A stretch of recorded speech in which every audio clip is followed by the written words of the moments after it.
Yeah, today was a good bounce back game for us. It was great to be back home.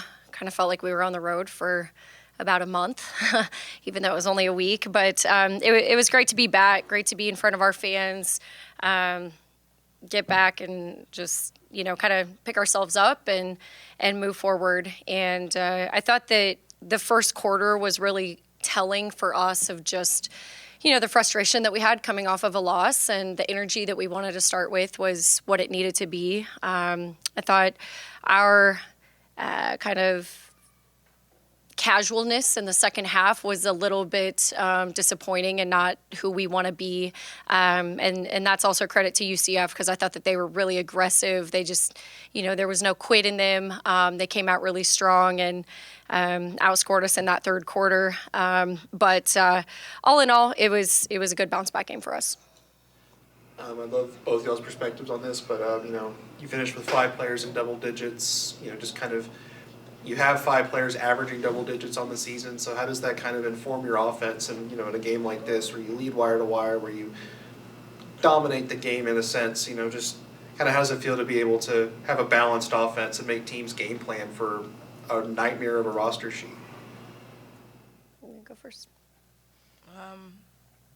I think for me as a point guard, it's just it's fun basketball, But looking from the outside in, I just can't imagine how teams prepare for us, because I think there's so many of us. Like you said, there's 5 of us, or I think there's 6, 7 of us. Oh, sorry. But that can, have 20-point games on any given night. And I think it's the gift of our team, and it's what makes us so special. And so the fact that we have so many weapons, if someone's off, someone else is going to be on. And I think on any given night, it can be anybody. And so it's what makes it so fun. Yeah, I would just echo her. I think a point guard's perspective is probably pretty similar to a coach's. It's just nice to have that many weapons, and a lot of our points came in transition. So it's we just want to play basketball. We want to play the right way. We want to move and share the ball, and it's really not about people scoring, but that just kind of happens as a result of our selflessness to get the ball moving and in different people's hands. And then, of course, people have to make the shot at the end, right? And that's what we did not do last game. We got the shots we wanted. We didn't capitalize. Today looked a little bit different. It still could have looked better. But all in all, we just got to continue to do what we do, and that's it. We've got all the weapons, and now it's just about playing the right way and getting the right shot. And when we do, I think that you get a lot of people in double figures. Jacie, y'all had no fouls in the first quarter and only 8 on the game. Just kind of what did you like about your team's ability to be disciplined? That was one of our keys. So that's good. I don't know that we were disciplined in other areas. Our ball screen coverage wasn't very disciplined and focused, but that's great. We knew they do a really good job of getting to the free throw line, so that was one of our keys, and that was really good that we were able to execute that part of the game plan.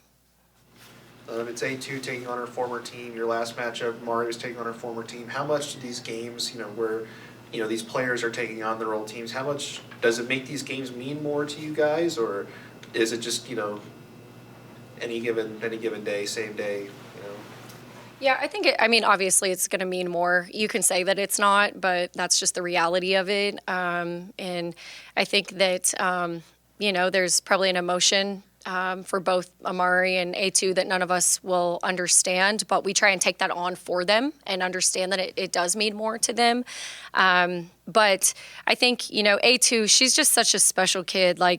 She's got this zest and this joy about her that it really, I don't think it matters who she's playing more than anyone probably that I know. And it's just about just playing the game that she loves, and she absolutely loves it here. So I don't think there's ever, I don't think that she thinks about it much, if that makes sense, because she's had such a good experience here. Jacie, y'all are 6-0 the game after a loss. Is there something that you sense in this team when you're coming off of a loss, whether it's in practice or game day? And Jadyn, I'd like to get your thoughts on that as well. Yeah, I think that's great. I love that we can respond whenever we lose.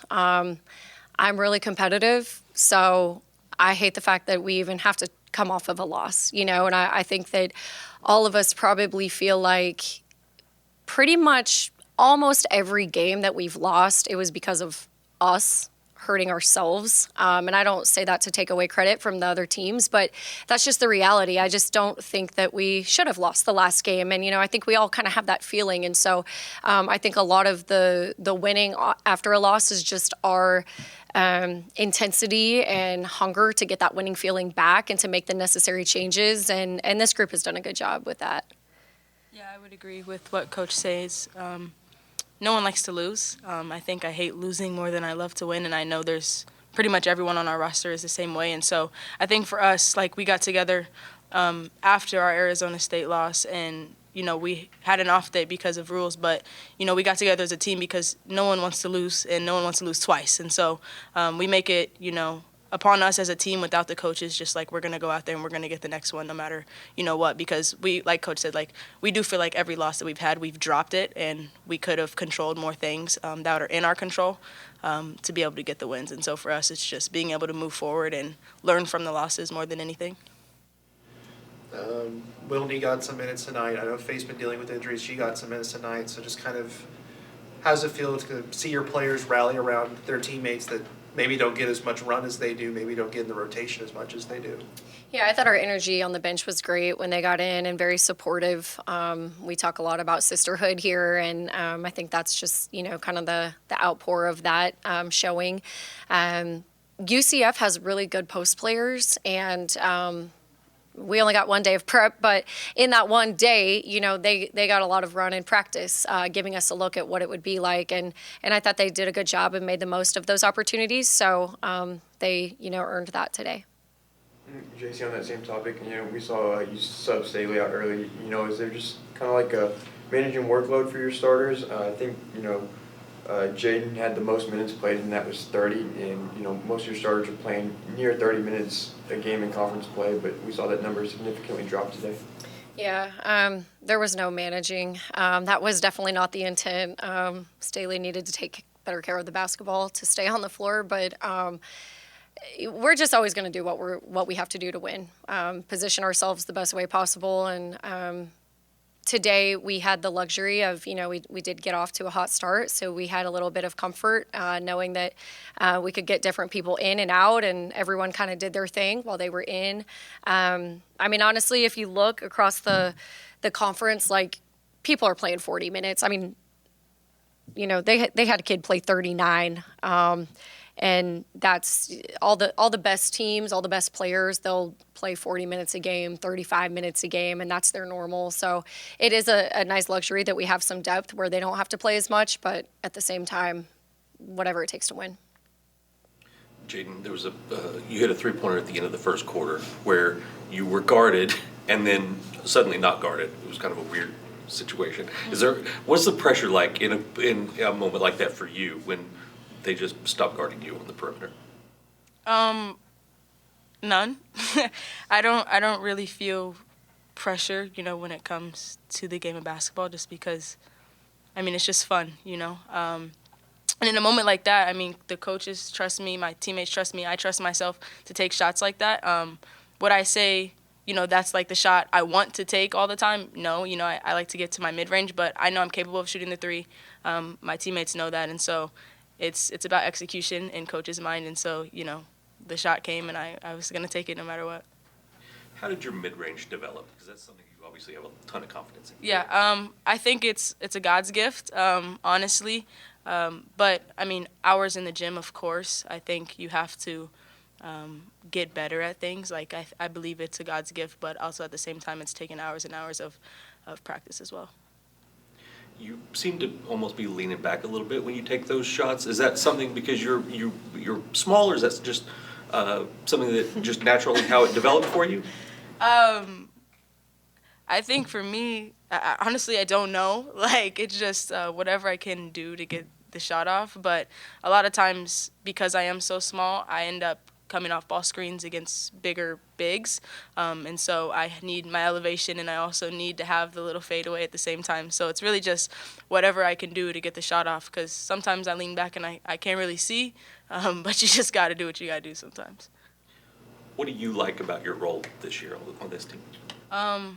I like that I'm just in a position to do whatever my team needs me to do, whether that's, score on any given night or pass on any given night or play defense on any given night, I just get to do whatever. I just get to do what my team needs to win. So that's what I like. Jacie, how does it make you feel to hear her talk that way? Yeah, we talked about our competitive spirit earlier, and I think that that's, just Jadyn doing whatever she feels we need to win. And she's really good. She can do all those things. She can score. She can facilitate. And so, I think she got to play for. She got to be a part of a really cool team last season that I think she saw what selfless players looked like, and players who just, took on their role, and whether they liked it or, understood it or not, they didn't get caught up in that. It was just like whatever it takes to win. We were a really hungry team last year to win and get back to the tournament. And so she got to be a part of that, and she got to see some really hungry seniors that just wanted to be in the tournament for the first time, or get back to the tournament, or just kind of leave their mark. And so I think she's had really good examples as far as what that looks like. And I think our team is trying to figure that out right now and learn that. But I'm just grateful that she had good leadership. You guys tell them to just 16% from three. They only made 3 in the whole game. So just kind of, is it, obviously it's good to limit those, but just like, was that a big decision on you guys' part, or they're just not taking a lot of them? Just kind of what went into that? Yeah, UCF, they didn't have one of their best players. Maybe they're arguably their best player tonight. Or today, and she's a post, and they really just try and pound it into the paint, and that's kind of what they do, and three-point shooting is not a strength of theirs, so we knew that it was more about our post defense than our three-point defense, and so that was really just kind of us playing the scout. Jacie, I want to ask you about the 3 that Staley hit before halftime.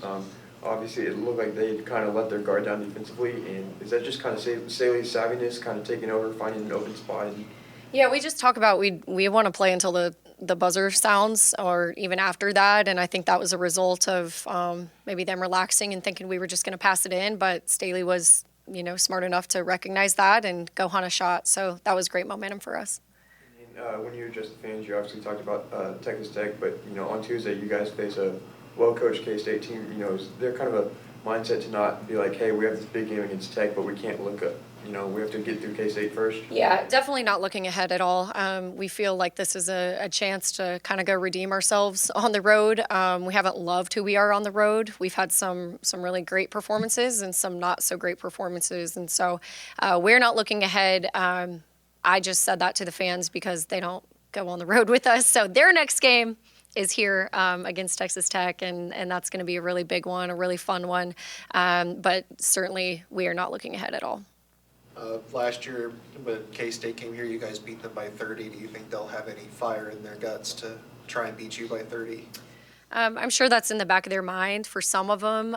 They have a really new team. Most of those players are gone. So, the Big 12 is so tough right now. Everyone's just kind of beating up on each other.